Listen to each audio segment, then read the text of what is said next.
Growing for Market podcast. My home farm is, my whole lot is a third of an acre, and I have roughly estimated I use about half of that for produce, maybe a little less than half, but I'm expanding this year, so it'll be about half of a third of an acre. So it's a pretty small amount. But yeah, just seeing what all can be done in that small of a space is pretty incredible. I also had the chance to work with Seasons Micro Farm this summer, just seasonally, one day a week. And Sarah at Seasons Micro Farm, I actually don't know technically how much space that is, but she has 2 hoop houses and then an outdoor field, and is just very, very efficient with how things are laid out. And it's just been great, so informative for my own work and for what I try to do at my house, just seeing how you can lay things out so that they really make sense, so that you can get the most out of your space, and so that it can be sort of flow with the work that needs to happen.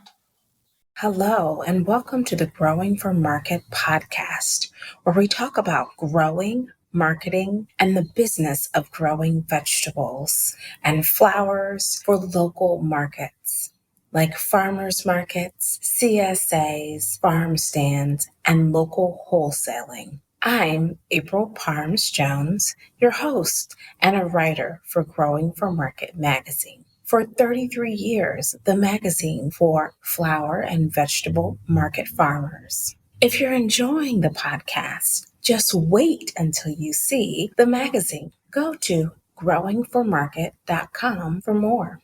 Also, if you could give us a follow and a rating, it really helps other like-minded people to find the podcast. And now, let's take a minute to hear from our sponsors. It's with their generous support that we can bring you the podcast for free. If you have never attended an ASCFG conference, there is no better time to invest in yourself. The Association of Specialty Cut Flowers is welcoming Growing for Market readers to register at the ASCFG member rate for the 2026 conference in Albuquerque on January 13th and 14th.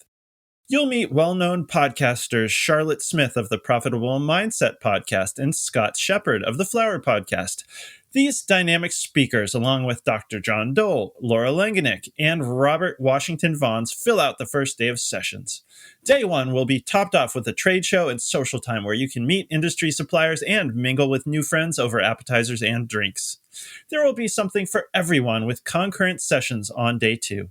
Choose which sessions you'll attend and team up with a friend to swap notes from one another. When asked what the best part of being at an ASCFG conference is, Dave Dowling said, "The conversations with other growers during the breaks. Taking in all the info you weren't expecting to learn." Rebecca Kutzer-Rice of Moonshot Farm shares, "Every time I attend an ASCFG conference, my farm leaps ahead and I make lifelong friends. Can't wait to meet you in Albuquerque." Visit ascfg.org for conference information. A well-built high tunnel is one of the smartest investments a small farm can make. It protects your crops, extends your season, and keeps income rolling in even through winter. Nifty Hoops builds complete Gothic high tunnels that are easy to install and built to last. Their easy, bolt-together construction makes setup straightforward and efficient, whether it's a small backyard hoop house or a dozen large production-scale high tunnels. Especially through their community build option, where professional builders work alongside your crew, family, or neighbors to build each structure, usually in a single day. Most growers go with Nifty's full setup: steel-framed end walls, roll-up sides, baseboards, double plastic with inflation, automated vents, and real doors, all priced to make the best choice the easy one. Nifty is a small crew out of Michigan using U.S. steel and working hands-on with growers across the country. They'll help evaluate your site, handle NRCS paperwork, and if they're building with you, they'll even float your cost share until after the build. Visit niftyhoops.com to learn more. Farm more seasons. Grow more food. Nifty Hoops. Hello, everyone, and thank you again for joining me. I'm April Parms Jones for this Growing for Market podcast. Today is a special, fabulous, amazing day. We have Sarah Gretsinger from the beautiful city of Akron, Ohio, and she is here to talk to us all about CSAs and growing in an urban environment and utilizing your space to the utmost. Sarah is a proud graduate of Kent State University, and she has experience in horticulture. She has worked with produce directly, worked with stores, health food stores. She's been a distributor, and she has over 10 years of experience in growing. And so I am so excited to have you on, Sarah. Thank you so much for joining us today. Yeah, thank you so much for having me. I feel very honored to be here. So very excited. I do have to drop the deets. I am a customer of Sarah, so I know directly of her amazingness and greatness. She was kind enough to accept me as a CSA customer, and we have been just embarking on the beauty and the bounty of the land in Firestone Park in Akron, Ohio. And I am overwhelmed with joy to have you on today to talk about, your journey and the steps that you take and, just all the care and techniques that you really put into your food and also your flowers. So, can you tell me a little bit about what inspires you to work the land? Oh my gosh, yes. So uh, we have to go back in time a little bit, but I have had the joy and honor of working with so many amazing people over the years. I've had so many great mentors that at the time I might not have known where it was really leading, but I realized I was really interested in working with plants, working outside, working with my hands, and especially growing plants. Like you mentioned earlier, I have about 10 years experience in horticulture. I also worked for a few years for my friend's small business, working between local farmers to distribute their produce, maple syrup, and grain products to health food stores in the area. And that was when I really was first introduced to produce farming on a smaller scale. And by smaller, I mean like smaller than 50 acres, because there's so many produce farms that are much larger than that. So, and most of these farms that we worked with at his company were Amish farms. So a lot of the farming was done by hand, worked the land with horses, and just a fairly small amount of people actually doing the work. It was usually families that kids were involved and all that. So that was really eye-opening to me. Like, wow, we can really grow so much amazing produce here in Northeast Ohio. There's a lot we can do. And just seeing some of the techniques getting away from more conventional farming and more into organic farming. We worked with a lot of certified organic farms and co-ops such as Greenfield Farms. Picked up stuff from there many times. Very, very inspiring to see these ways of working with the land that are really regenerative and good for the plants, good for the environment as a whole, and good for everybody who is partaking in that produce. So those were some earlier inspirations. And over the years, I've just become more and more passionate about trying to like relocalize the food economy and really learn for myself, but also be able to hopefully pass on information about growing our own food, especially on a small scale that is maybe more manageable for people to enter into, for anybody who doesn't have 20 acres and a farming background like I did not have growing up. So yeah, I've just become more passionate about it over the years. That's amazing. And I mean, you've covered so much in that short just introduction about yourself, which is very impressive. But what I loved is when you said relocalizing the food system. I love that phrase. It's sexy, it's fun, it's interesting. And what I love about it is that I feel like We both are participants of it. And it really does bring such happiness and joy to your life when you can just go down the street and pick up your food from your local farmer. It's just so freeing and so empowering and exciting because you're able to, like, you're my neighbor and I invest in you and then you invest in me by giving me delicious food that helps me be happier and healthier. And I just love that. And so can you tell me a little bit more about your concept of relocalizing the food system and what that means to you? Yeah, absolutely. Whew. So, yeah, years ago when, like I was just describing, when my eyes were open to like what all we can do right here in Northeast Ohio with not that much land. And then I also have had the chance to work with farms that are utilizing oftentimes less than a half an acre or up to an acre. But the last couple of years I've worked with Thaxton Family Farm, which was formerly Thaxton's Organic Garlic. I've been their farm manager the last 3 seasons. And that was really my first point of stepping into farming more fully in my life. Because before that, I had a garden and was still working full time at the garden center and the greenhouse. And I was like, oh my gosh, I'm kind of trying to do too much right now. And I'm never really going to be able to fully pursue farming if I don't make the space for it. So, but anyway, at the Thaxton's farm, we mostly grow the produce in about a quarter of an acre, sometimes even more like an eighth of an acre spot, depending on the year, depending on how much garlic we grew.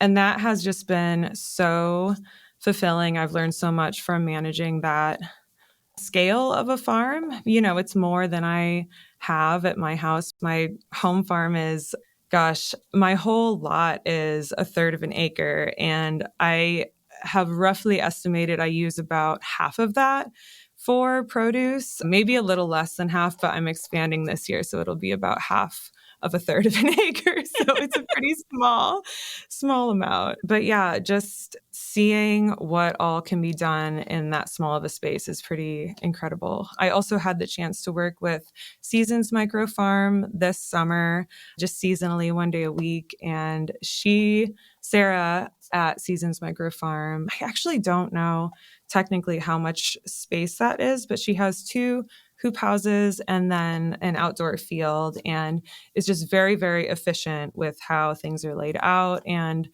it's just been great, so informative for my own work and for what I try to do at my house, just seeing how you can lay things out so that they really make sense, so that you can get the most out of your space, and so that it can be sort of flow with the work that needs to happen.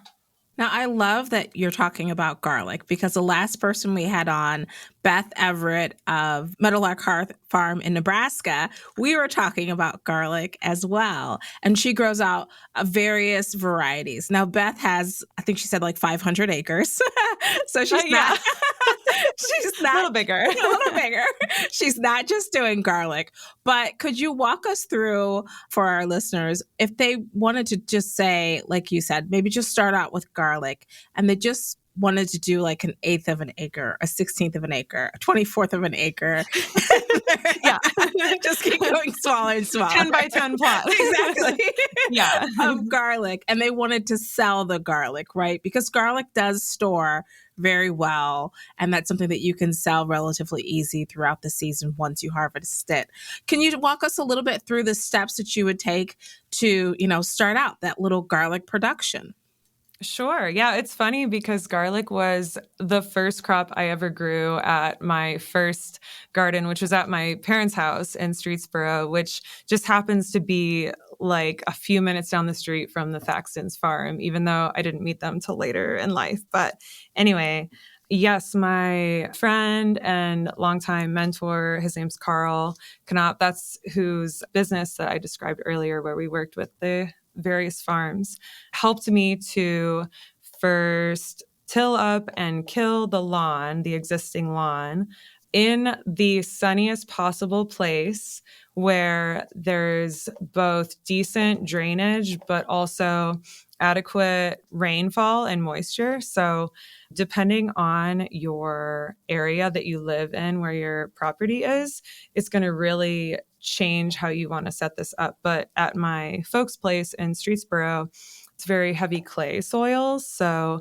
we wanted to choose a place that was not in a lower spot so that when it rained, there wouldn't be any flooding. We also chose a fairly flat spot so there wouldn't be a whole lot of erosion when it rained really hard. So choosing your spot is actually very critical, especially for garlic, as it is super necessary to get as much sun as possible. So anyway, you'll want to prepare your soil. So terminating the grass, which I usually use like a shallow tillage method. And then you can we added horse manure because our neighbors there have horses. So that was like a no-brainer. So add that in. And then any other like compost, leaf compost is really great for garlic. And then if you want to go like the next level, which would be great for your crop, would be using like bone meal. And you can use some organic amendments like Revita 8-3 is really good for that as well. But putting that down and then marking out your plots. And for garlic, you separate the bulbs into individual cloves, and then you will plant those cloves about 6 inches apart on all sides. So you'll make out your rows where you want to have them planted. I usually go 3 to 4 garlic cloves across, and then however long the length is, 6 inches apart. And then we usually go like as far deep as your thumb can press them into the soil. That's awesome. So it seems relatively easy, like steps that even a novice could take, and then they would be able to harvest. So you plant in October, and then when do you harvest? Yeah, so usually wait until at least 1 or 2 frosts, which is different every single year in Ohio, as we know very well. This year, it's pretty warm. Actually, we've had a couple light frosts, so right now would be great. But I personally probably will wait another week to 10 days just for practical reasons. But yeah, so you'll plant in the kind of mid-fall, and then generally you will harvest the following late June or early July. Again, very dependent on the weather year to year. Some years it's end of June, some years it's mid-July. The past 3 years we've harvested right around the 4th of July. So again, it's like, how much rainfall is there? Has it been warm? Has it been really unseasonably cold like it was this June, and then very, very hot? It's like constantly kind of like being prepared for what you think should happen and then adjusting, fine tuning as you get closer and closer and see what the weather does. Awesome. And then when you're harvesting, what is your professional opinion? Now, I see that people harvest and then they just have the individual garlic, right? So they have the bulb and then they have the little shoot that looks beautiful, right? So it's very artistic. And then some people take the little whole garlic and then they braid them. And then sometimes they put flowers in them and things like that. What is your thought on which is the best? Or what's the difference between the two if you're going to be marketing and selling the garlic? Yeah, totally. So usually what I will do is hand dig them, like at the scale that I personally am growing with the Kale Next Door, and even at Thaxton Family Farm, where we're growing between 6 and 10,000 bulbs a year, we still do it all by hand. So either a shovel or you can use a broad fork. The broad fork, you have to be really, really careful where you're putting all those tines in. So it's kind of like 6 of one, half a dozen of the other, what is more efficient. But we hand dig. And then our personal method is pull the bulb out carefully so that you keep the entire plant intact. And then usually I'll wear like a cloth glove and just like rub the soil off of the outside papers, not perfectly clean, but just so you get the larger chunks off. And then we will make piles as we dig. And once you get like an armful of a pile, move it into the shade as soon as possible. Because if you keep it out in the sun, it will both harden that soil so that it's more difficult to remove. It takes a lot more time to get the bulb clean. But it also can actually sort of cook that garlic, as since it was just underneath the soil, it's very sensitive to being right out in the direct sun. So you want to be mindful of that. And then we use forks, just metal forks, to kind of brush out the soil from the roots. Not perfectly, but just again, so there's no like huge dirt clumps that will contain moisture and take longer to cure if you don't clean them. So we get them about that clean. So it's not perfect. It's not what you see in the store, like porcelain white. It'll be still a little bit of soil on it. And then you can store it lots of different ways. Personally, what I've learned from the Thaxtons is to make, just for simplicity's sake, make bundles of 10 and 10, and then take twine, and you can tie a knot so that it slides on one string on both ends. So you have your two bunches on one string, and then you can throw that over like a clothesline, or they, in their barn, they have these drying racks that are wooden and then metal poles in between them. So you can just hang them right up, and they can stay like that drying for months and then remain there until they're sold. So it's a very like touch it as least times as possible approach. And then also it makes it very easy for, if you're growing more than just a few heads, you can count them faster too, because you know they're in bunches of 20.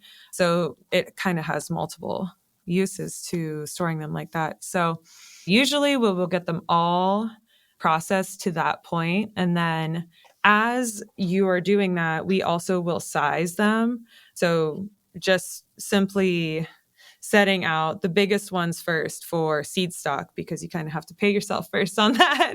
If you want to regrow that variety, you should always set aside your nicest, largest bulbs and cloves in the bulbs to replant for next year. So that's always the first order of business, and then sorting them from largest to smallest. And then from that point, usually I will choose a mixture of like a few mediums and a few larger ones to make braids with, just simply because since you are braiding them, it's already like a value added product. So you could use maybe not your biggest bulbs, just because those already are very easy to sell at a market or to use for planting. You know, you can sell both for eating and planting when you grow garlic. So it's great. There's kind of two different markets for it. But yeah, then you can braid them, and you can add dried flowers in. You can add dried herbs to just make a really, really cool product that has a long shelf life. It can be decorative, but also edible, hang up in your kitchen or in your pantry.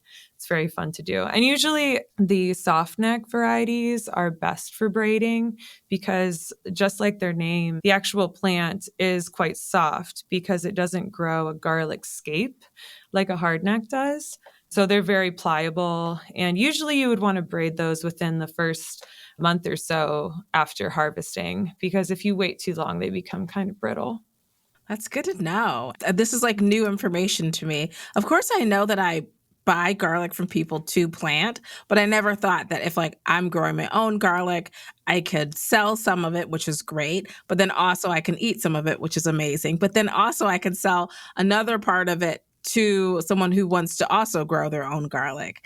So yeah, the gifts keep on giving with garlic. I love it. Yes. And I love every it. year, each clove will become an entire new bulb. So each year, you automatically are multiplying your stock of garlic by however many cloves are in the bulb. So oftentimes with softnecks too, there's like 10 to sometimes 20 cloves in a bulb. So that can multiply very quickly. That's amazing. Yeah, it's a really great first crop to grow for sure. Yeah, absolutely. It sounds like a really fun first crop, and it has so many uses. I know personally I've been eating your garlic, which is amazing. Oh, thank you. And then also, my family had a little bout of like sickness that came upon us, and we used the garlic to like really help boost our immune system and like fight off the crud. And yeah, super effective. And so I'm in love with garlic. I love it. It's the best. Me too. Yeah, me too. And now let's take a minute to hear from our sponsors. It's with their generous support that we can bring you the podcast for free. Renewal season is here, and the work you put in now is what brings members back next year. Melanie from Shake Fork Community Farm, who you may remember as a guest on this podcast, brought in $40,000 in renewals in just 2 weeks.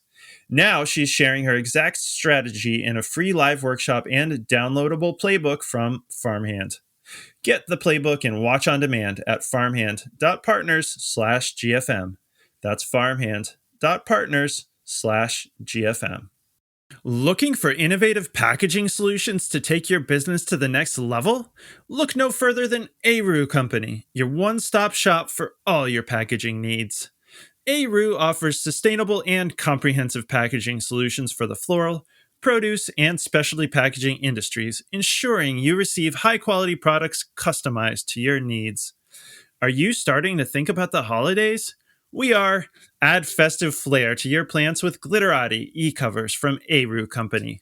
These covers feature an etched pattern that mimics the sparkle of glitter without the mess or environmental impact. Non-shedding and easy to use, Glitterati e-covers bring effortless shimmer to your potted plants.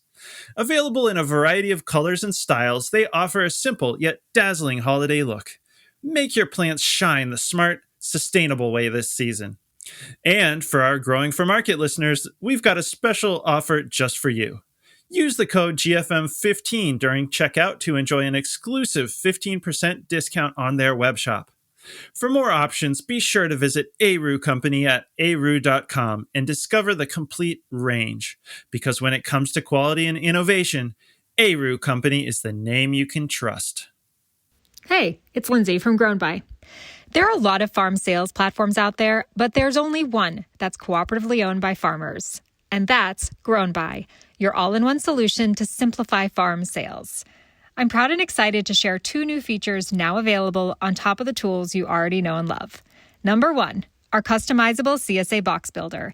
It allows your customers to simply say what they'd like in their share, and Grown By matches their preferences with your weekly harvest. Number 2, our new wholesale-only marketplace. Developed with the Culinary Institute of America, it makes your life easier with a dedicated shop for your wholesale customers. No more texting those chefs, combining retail and wholesale inventories and records, and, drumroll, automatic payments on due dates. No more chasing down late payments. These new features sit alongside our popular online sales and traditional subscription CSA tools, making it easier than ever to manage your farm's business. As you start to get ready for next season, we'd love to hear from you and see if our cooperative can be a partner in growing your farm. Visit us at grownby.com. That's GROWNBY.com. And now, back to the show.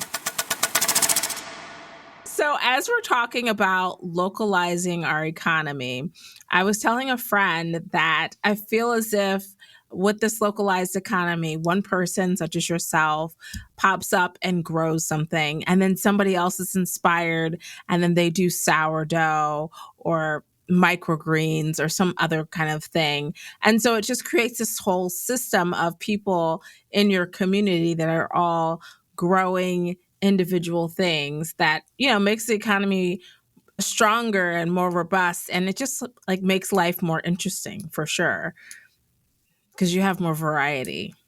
Oh, yeah, absolutely. I love, too, we are so blessed to have so many farmers markets, right? In not just our county, but the surrounding counties. And we also have great produce auctions not far from us. We live in a place that is actually very abundant in seasonal produce and storage crops. We might not have like oranges or, or bananas, but we have a lot of crops that grow here. And my mind was blown when I first really started to realize all that we can do right in our own yards. Absolutely. And we're doing our podcast at Akron Public Library. So shout out to them. It's exciting. Their resources. Thank you, Public Library. So as we're talking about varieties, how do you choose the varieties of produce that you put into your CSA or that you sell at farmers markets? Because As a customer, you have a wide variety of different things. My family loves the little small, little cherry tomatoes, I guess. That's what we call them. They're kind of orange and delicious. But how do you choose? There's so many seed varieties. What are some of the thoughts that you go into deciding your decision making with the seeds? Sure. Yeah. So mostly I'm informed by what I enjoy growing and enjoy eating, to be honest. That's where it all starts. And two, just basing on what I have grown in the past, what is fairly manageable to grow. And then over the past few years that I've personally started going to markets, just noticing what customers respond to, noticing what like my friends respond to or say that they like to eat, what recipes are people trying to make?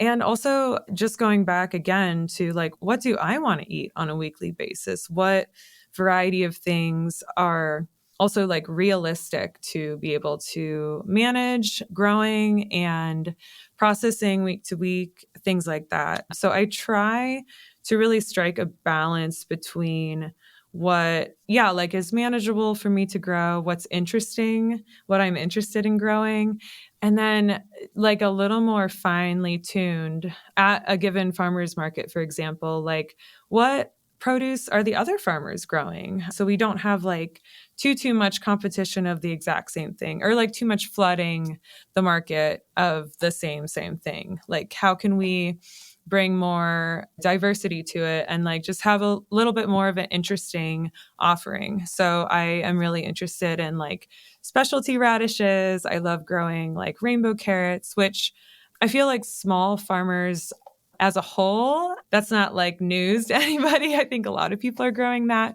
But in terms of what people are really interested in, I think people do really respond to like the more colorful, the more unusual varieties. But yeah, it really is striking a balance there with like what I want to grow, what people want to eat and buy. So I'm always trying to keep my eyes and ears open for feedback and also to find new fun things that might be great to incorporate. Now, in our family, we really love the eggplants. What variety is that?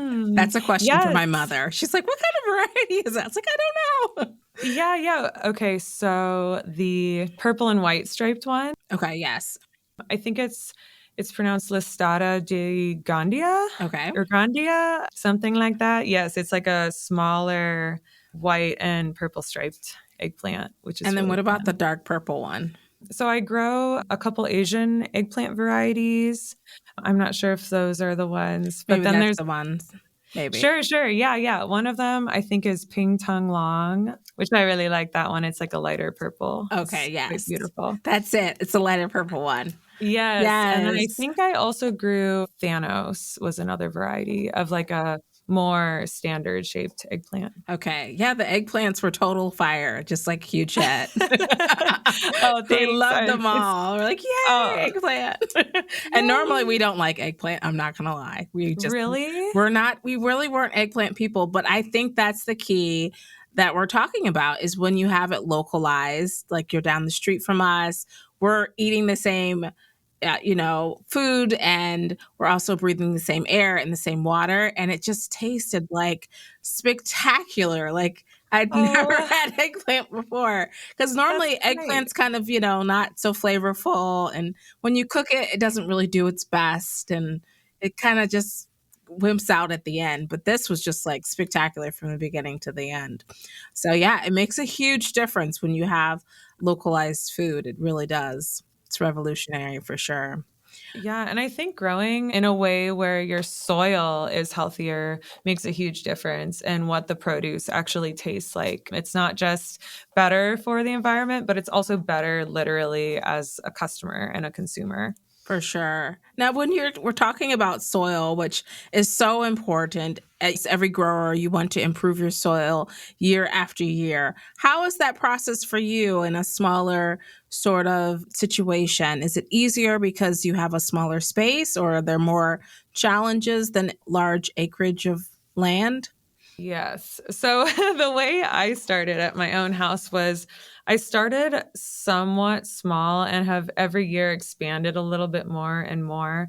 Again, back to this concept of like what is manageable, because I have up until this point just I have worked other jobs for income while developing the Kale Next Door, developing my urban farm. So I wanted to start not more than I could handle. And I truly wasn't sure what that was, because up until I owned my house, I was just growing on a small plot at my folks' place. So I began the same way I started my garden years ago at their house, which was first killing the lawn. So thankfully, my soil at my house actually has a fair level of original topsoil there. So it's like really nice and beautiful and dark colored soil right under that lawn. So that was like amazing to see. And then it's actually a pretty sandy soil, which was totally new for me. I was used to growing in clay, which is very, very different than growing in sandy soil. You need to irrigate a lot more, unfortunately. But thankfully, there already was a pretty healthy topsoil at the top of it. So, anyhow, I start by generally tilling just to kill the lawn, and then using generally horse manure, leaf compost, things like that. I also make my own compost, but for the size of my beds, I don't really produce enough compost to fully cover them at this point, but I do add what I can. And then I generally will purchase leaf compost from, there's a place called Akron's Finest Mulch. Little shout out to them. They have a really great leaf compost that it's like sifted or filtered 3 times. So it's really nice and fine. And I tried it this past year, 2025, with the deep compost method from Ben Hartman's book. I was very inspired by that. So using that as both a mulch and also to feed the soil as it breaks down. So at first, I will use the tillage to kill the lawn and to incorporate some of the initial amendments. And then everything from that point on just goes on the top. And then also, I mentioned it with the garlic as well, but I love like Revita 833. My soil is a little bit low in potassium. I had it tested a couple years ago. And so I will use an organic potassium amendment as well. That's another thing to mention if you're trying to start a garden or to start an urban farm or any type of growing. I think it's really worth doing a soil test just to see where you stand on organic matter, where you stand with all of the basic components of the soil. So that's been helpful as a little bit of a guide. But yeah, so after initially making the beds, I have been using no-till methods to manage things once they're started. Awesome. So it is like a whole plan and strategy, but you just take it step by step by step, and then you modify as you go along. Yeah, exactly. And then how do you figure out with your crop planning in advance? Like, do you have inspirations of what you want to grow, and then thinking about also what do you put together? Like what are your companions? Like dating. Oh, What are yeah, the companions totally. that you put together? Do you have any tips on Yes. companions? Sure. Yeah. So in terms of crop planning, I am really big on crop rotation and cover cropping in between cash crops when applicable. Sometimes it's kind of tricky for certain beds, but I do, with the crop rotation, try to give certain beds a break so that I can grow at least a small round of a cover crop on them. That's been, I think, very helpful in building the soil over the last few years as well. But yeah, I try to think about offering a range of like leafy greens, of course, kale, collard, Swiss chard, things like that. Root vegetables, so turnips, radishes, beets, carrots. And then warmer weather crops like eggplants, tomatoes, peppers, and like a pretty great variety of those I try to achieve. This year, unfortunately, the drought was really hard on the peppers, but next year I'm going to go even harder on the peppers because I love them.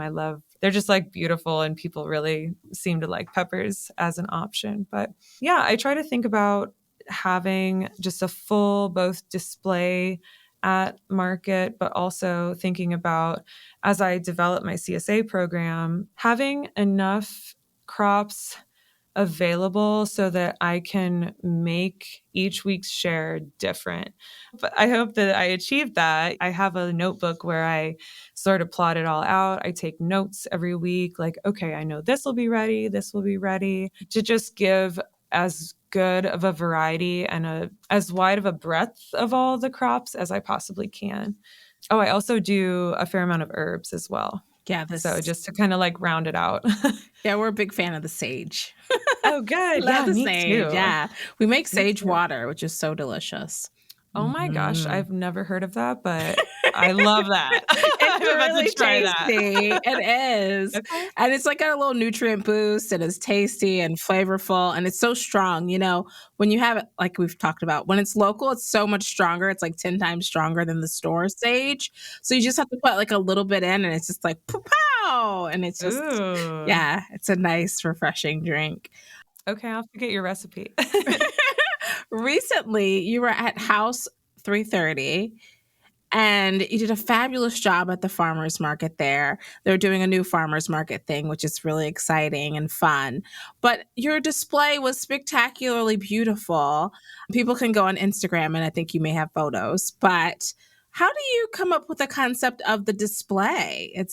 It was very like, as a customer, it was very alluring and interesting, and I could actually see everything that you had out. You had some things elevated, you had some things in the back, some things in the front, and pricing was right there. Very easy to know, like, this is what I have, this is the pricing per bunch or whatever. How did you come up with the display design? Yeah, well, thank you so much. I really do put a lot of thought into it, and I really enjoy making displays.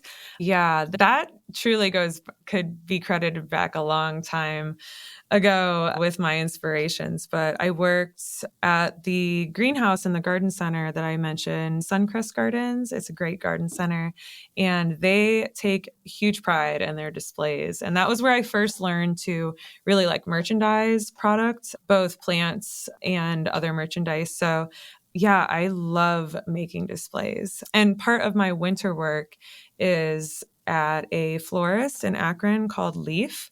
I love working there. It totally is like using my fine arts background, but in like a more hands-on way, doing floral design. But I also get to make displays there of product. And I think of setting up my market setup, my table, much like a display you would see at a store, or also you could think about it like an arrangement, like a flower arrangement, but scaled up.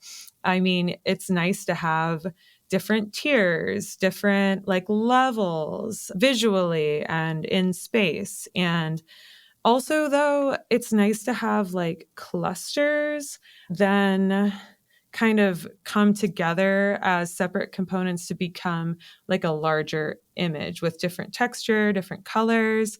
All that being said, I feel like it is easy to get a little chaotic. So that's where having the bigger clusters of one thing is kind of nice. It's like a little bit of a rest for your brain. And I do try to have the pricing pretty clear because it can become overwhelming, at least for me, sometimes trying to find what is what. So I really do try to keep signage nearby just because as a customer, I want the experience to be really easy. I want them to enjoy it as much as they could. So yeah, I really enjoy putting together displays. It's very fun. Yeah, I think that's a really great point that you made, that that is a skill set that you've worked hard at and that you've studied and that you're constantly developing. But is such a great marketing standpoint because it's so memorable when you think back. So like when we left, I was like, oh, we just got the little tomatoes because that's what my family wanted at that moment. And then I was like, oh my gosh, were there onions? And I was like, I need onions. And my mom was like, yes, the onions were there. You didn't see them. And so it was just a great idea. Even if you have a customer who comes, only buys one item, if they have someone with them or they think back in their mind, they'll be able to fully realize what you had to sell. And then next time they'll come and say, oh yeah, I also need to make sure I get this item. And so it seems like for me as a customer, it seemed like a great way to upsell and increase your sales by really taking the time to display things in a creative way. It made a big difference for sure. Oh, I love hearing that. Thank you. So thinking about creativity, you also in your CSA have flowers, which is an addition to the flat, vegetable section, right? It's an add-on, I guess I would say. And it's a fabulous add-on, totally worth the investment. Can you talk about the process that you go through with the flowers? Because every week it's such a beauty to have like beautifully arranged fresh flowers. It adds a lot of happiness and joy. And can you tell us a little bit of your thinking about that? Sure. Yeah. Thank you so much. Yeah. So working for the florist in Akron, I have really just become so inspired to grow more flowers. So I have always had some flowers at my house since I bought it in 2022. But over the past few years, I have really carved out some more space to really intentionally have more flowers. At first, it started as just wanting to have sort of pollinator beds and beds that benefited birds and hummingbirds and, pollinators, of course. But then I just realized like, oh my gosh, there is a lot of potential to do bouquets and offer flowers as something that I bring to market. And then this year was the first time I had the add-on for the CSA for a flower bouquet, which I so enjoyed doing. It was like, it's different enough than harvesting produce that it's a really nice break for me in the day to just kind of like, okay, let's take a break from that for a second. Let's go see what's ready. It's very like therapeutic to harvest and get everything ready. And then to sit there and then make unique bouquets every week is just, it's for me very enjoyable, but also very challenging because depending on the weather and what time of the year it is, there will be more or less that might be abundant at a certain moment. So this year was really the first year where I offered that for the CSA. So I had that many bouquets that were needed to be made every week. Whereas last year I brought them to market just sort of as like a fun extra thing. But this year I had to kind of step up like, okay, yes, like every week we need them to be like to this degree of full and beautiful and interesting. So I'm still very like early in developing that, but I have a long list of flowers that I'm adding in for next year. I already have a few things started that are perennial. So I'm really looking forward to developing and growing more flowers next year. I'm going to do some dahlias as well. So yes, I can't wait. It's exciting. And what I loved about the flowers is that they were so fresh. They lasted for me like almost 3 weeks, which was amazing. And then they dried out, and I still would leave them out for like another 3 weeks or 2 weeks or something. Yeah. And so you just always had flowers everywhere. And then when I was done with them, I could make some of the flowers and put them into a tea, which was really tasty and delicious.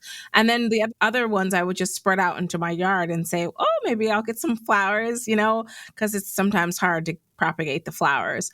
And so it was just so bountiful and useful, and it just brought such happiness and joy to the house. And you can just see like the process of drying out. That was nice and beautiful.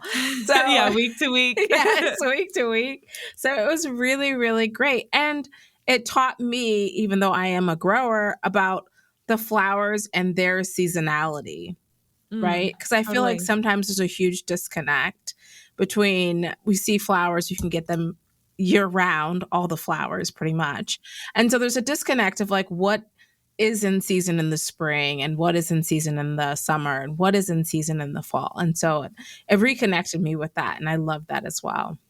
Oh, that's great. That's Yeah. so nice to hear. Yeah, I'm glad they lasted so long for you too. I always I try to keep them cool for as long as possible. And then I'm like, okay, good luck. So Yeah, that's they great. lasted that was the longest that flowers have ever lasted. And so, yeah, it was really nice because sometimes you get them commercially. We've all had those experiences, at least I have, with the roses. You get them, they look beautiful for a couple days and then they just start turning on you day by day. Totally. And it's sort of Yes. sad and disappointing, but this was not like that at all. So it made a big difference. So, what is your favorite thing about small scale farming? Yeah, my favorite thing. Oh my gosh, what a question. I love that. I love the scale that I am currently growing at is I've tried to be super intentional in making it sustainable for myself. As the only person working on the farm, I'm the owner, the farmer, the social media person, all of the above. So I do love I feel like I have a great freedom to do what I want to do within my space, but also yeah, there's a lot of ways I could go with it. And I feel like there's a great abundance within, yeah, just like a lot of opportunity right now. So I'm trying to just really kind of fine tune what exactly it is I'm doing and what I'm offering so that it is both sustainable as a farm, as a business, but also sustainable for me. I have never had the opportunity to work from home in any of my jobs. I've always had like in person, more like manual labor type of jobs. So it's really great to, have that short of a commute. And it's great to, it's very important for me to work outside as much of the year as possible, just because I feel more connected with my environment, with my surroundings. I feel like my mental health and my body are just more regulated when I am outside most of the time. So that feels like a great privilege to be able to do and to do work that is really fulfilling to me. And honestly, like having conversations with you right now and the other conversations we've had this year, getting to know each other through our farming it's just great to be able to connect with people and others in the community that are interested in eating food that was grown locally and food that is healthy. And yeah, it's all very fulfilling. For sure. And it is so hard to find fulfilling work. And so to be able to have that is, like you said, such a privilege. And so my last question is, I feel like this is a new movement of people growing in their home environment on small lots of land and really doing the most that they can and then specializing as well into their little small area, whether it's just vegetables, it's just flowers, it's just fruit, it's just nuts, microgreens, mushrooms, because those all work so well in smaller spaces for sure. What are your tips for people to grow at home? Yeah, I think grow garlic, which you already got Yes. to. That one is great. It's a Garlic great power. it's very like not immediately rewarding because you do have to wait 9 months to harvest it, which is unusual. Usually it's not that long of a turnaround for a lot of things, but yeah, I honestly would recommend figuring out like what you like to eat, make a little list of I don't know, 5 to 10 max things to start out with just so you don't overwhelm yourself with the different needs of different plants. But yeah, choose some things that you personally are interested in eating as well, because until you are at the point where you're ready to try and sell produce, you are probably going to get a lot of yield at once out of certain crops. And at first, that can be really overwhelming. It's like the first year that I grew tomatoes at my farm, was before I had any markets that I was going to. I was still working full-time at the garden center, and I was harvesting like 200 pounds of tomatoes per week Oh my in gosh. August through September. And I had nowhere to sell them Oh my because I gosh. didn't expect that. But now I know if you plant 40 tomato plants, like you're going to have some tomatoes. And you should probably have a plan for, I hope you really like to can. Maybe you can Yes. have your family or your friends over and just have a little canning party, Yeah, that'd be fun. which is like so abundant and great, but also like, oh my goodness, if you are not ready, then you might want to get ready. Yes, exactly. But finding, just like a little list of things you're interested in eating or sharing and learning about. And then just trying to do your best at growing those few things. And every single year that you grow something, you are going to learn from it. You're going to learn something new. So just to not get discouraged when there's inevitable like pest issues, weather issues, things like that, because we really all are dealing with that more and more, unfortunately, as the years go on. And I think it's also great to, have resources like this where you can listen to other farmers and things that they've gone through and their solutions. But Yeah. Awesome. Well, Sarah, thank you so much for coming on the podcast. We've covered a lot of ground. We've talked about small scale farming and seed selection and crop planning and soil and how to relocalize your economy, flowers, soil, and more. So I really appreciate you taking the time and sharing your expertise and your knowledge. oh yeah, thank you so much for having me. It's been so fun. And thank you. Awesome. Thank you for joining us for this episode of Growing for Market podcast. If you've been enjoying the show, please consider giving us a follow and a rating or review. It really helps others to find the podcast. For more tips and tricks from farmer to farmer, check out our magazine at growingformarket.com. Whether you're a commercial grower or just want to grow like one, subscribe to Growing for Market magazine for the nitty-gritty of growing, marketing, and the business of market farming. We publish 10 issues per year with articles written by experienced farmers on topics ranging from tools and techniques to farm business operations and marketing.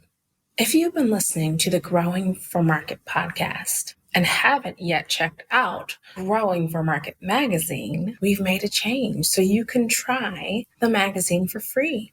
We've added a free month to the beginning of all first-time subscriptions. Try out the digital or paper magazine, and if it's not for you, cancel within 28 days, and you'll never get billed. With digital subscriptions starting at just $39 per year. You'll get a year of the magazine plus 150 back issues from the last 15 years. Head over to Growing for Market and subscribe today to benefit from over 3 decades of writing by farmers for farmers and Growing for Market magazine.